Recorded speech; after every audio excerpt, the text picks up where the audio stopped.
अल्हम्दुलिल्लाहि रब्बिल आलमीन वस्सलातु वस्सलामु अला सय्यिदिल मुरसलीन अम्मा बाद फ़अऊज़ु बिल्लाहि मिनश शैतानिर रजीम बिस्मिल्लाहिर रहमानिर रहीम। कुरान हकीम रब्बे लम यज़ल की लारैब और बेऐब किताब है। इस किताब को पढ़ना, सीखना, समझना, अमल करना,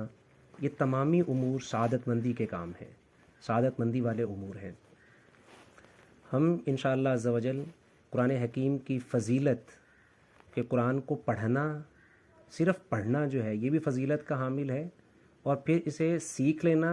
ये जिस तरह से हम कहते हैं कि सोने पे सुहागा, मतलब उसको जो पढ़ रहे हैं उसका साथ में मफ़हूम और माना भी अगर हम जानते हैं। जैसे हम नमाज में रोज़ाना 48 टाइम्स जो है वो सूरह फातिहा पढ़ रहे हैं, तो अगर हम उस 48 बार 48 रकात में जो हम पढ़ रहे हैं सूरह फातिहा, उसका हमें माना और मफ़हूम भी पता है। हम जब अल्हम्दुलिल्लाहि रब्बिल आलमीन अदा कर रहे हैं और फिर इसी की तिलावत में जब हम इहदिनस सिरातल मुस्तकीम की तिलावत कर रहे हैं, सिरातल लज़ीना अनअमता अलैहिम जब पढ़ रहे हैं,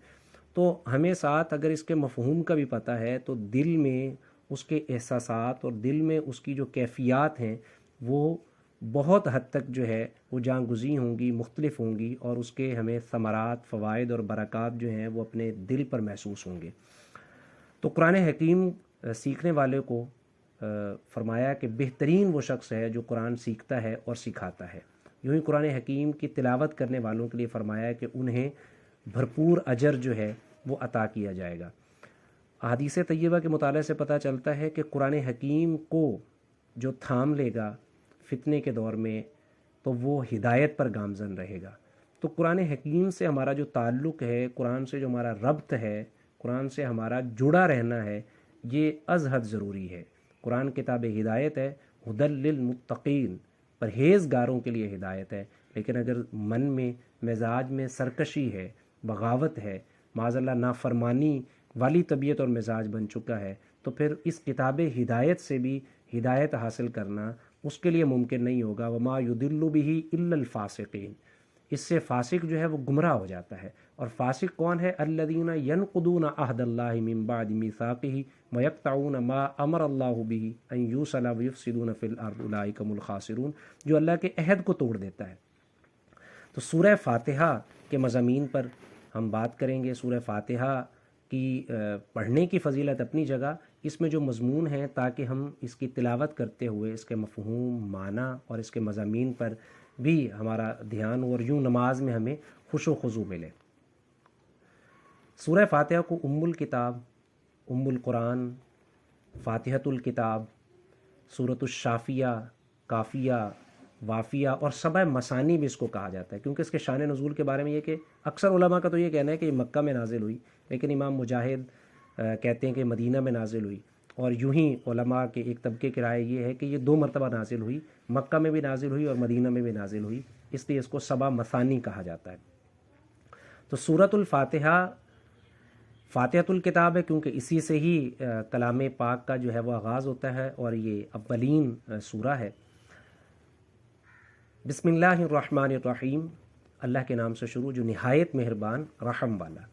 अल्हम्दुलिल्लाहि रब्बिल आलमीन अर्रहमानिर्रहीम, अल्हम्दुलिल्लाहि रब्बिल आलमीन। अल्हम्दु तमाम तारीफ़ें, लिल्लाहि अल्लाह के लिए हैं, रब्बिल आलमीन जो जहानों का पालने वाला है, अर्रहमान बेहद मेहरबान है, अर्रहीम बहुत रहम करने वाला है,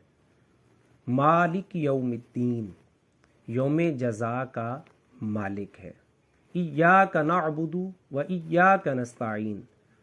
हम तेरी ही इबादत करते हैं और तुझ ही से मदद मांगते हैं, इहदिनस सिरातल मुस्तकीम हिदायत अता फरमा हमें सीधे रास्ते की, सिरातल लज़ीना अनअमता अलैहिम उन लोगों का रास्ता जिन पर तूने इनाम किया, गैरिल मग़दूबि अलैहिम वलद्दाल्लीन ना कि उनका रास्ता जिन पर गज़ब हुआ और ना ही उनका जो भटक गए, गुमराह हो गए। इसके मज़ामीन तो इस कदर तवील हैं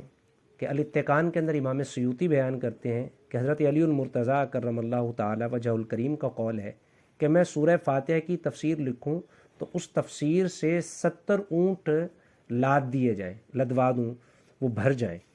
تو وہ والیومز، اور اس کے اگر ہم جو ہے اجزاء جلدوں کی بات کریں تو وہ لاکھوں جلدیں بن جائیں گی سورہ فاتحہ کے جو تفسیر اور مضمون ہے۔ لیکن اگر ہم اجمالی اس کا جائزہ لیتے ہیں تاکہ ہم سورہ فاتحہ کے مضامین سے ہماری واقفیت ہو، جہاں ہم نے ترجمہ کو جانا ہے، تو یہاں تمام تعریفوں کی مالک اور مستحق ذات جو ہے وہ اللہ تبارک و تعالیٰ کی ہے۔ وہ بے حد اپنی مخلوق پر رحم کرنے والا ہے، یوم جزا کا مالک ہے۔ یہ یوم جزا کی جو بات ہے یہ مسلمان کو باقی تمام جو ادیان ہیں، مذاہب ہیں، ان سے ممتاز کر دیتی ہے کہ جب یہ یوم جزا پر، آخرت کے دن پر، یوم حساب پر ایمان لے آتا ہے تو اس کے عمل کے اندر، اس کے کردار کے اندر عمدگی اور پاکیزگی ظاہر ہونا شروع ہو جاتی ہے اور وہ نمودار ہوتی ہے۔ حقیقی معنوں میں عبادت کی مستحق ذات بھی اللہ کی ہے، اور یہاں اقرار ہے اس سورہ مبارکہ میں کہ ہم تیری ہی عبادت کرتے ہیں، اور حقیقت میں تو ہی عبادت کے لائق ہے، اور حقیقی مددگار بھی تو ہی ہے، اور تجھ ہی سے ہم مدد مانگتے ہیں۔ سیدھی راستہ مانگنا بھی اس میں سکھایا گیا کہ اللہ سے ہر دم سیدھے راستے کی جستجو اور تمنا رکھنی چاہیے، اور نماز میں، ہر نماز کی ہر رکعت میں ہم اس بات کا جو ہے نا اظہار کر رہے ہوتے ہیں اور رب کی بارگاہ میں اپنی عرضی پیش کر رہے ہوتے ہیں، اچھے لوگوں کی مصاحبت اور اچھے لوگوں کی راہ۔ اب یہ کون سی راہ ہے؟ انعمت علیہم، یہ بھی قرآن حکیم نے بیان فرما دیا کہ اللہ کے انعام یافتہ بندے جو ہیں، انعم اللہ علیہم من النبیین والصدیقین والشہداء والصالحین، کہ اللہ کے انعام یافتہ بندے جو ہیں نبی ہیں، انبیاء ہیں،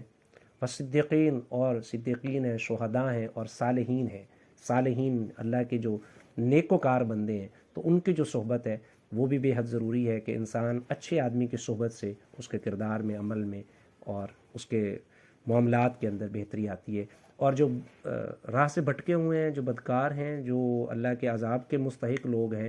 ان سے پہلو تہی کرنا اور ان سے بچنا، اور ان کی صحبت سے جو ہے نا پہلو تہی میں رہنا، بچ کے رہنا، یہ بھی ضروری ہے، اور یہی اس میں ہمیں تعلیم دی گئی ہے۔ رب لم یزل ہمیں قرآن فہمی کے لیے جذبہ نصیب فرمائے، قرآن فہمی کے توفیقات نصیب فرمائے، آمین۔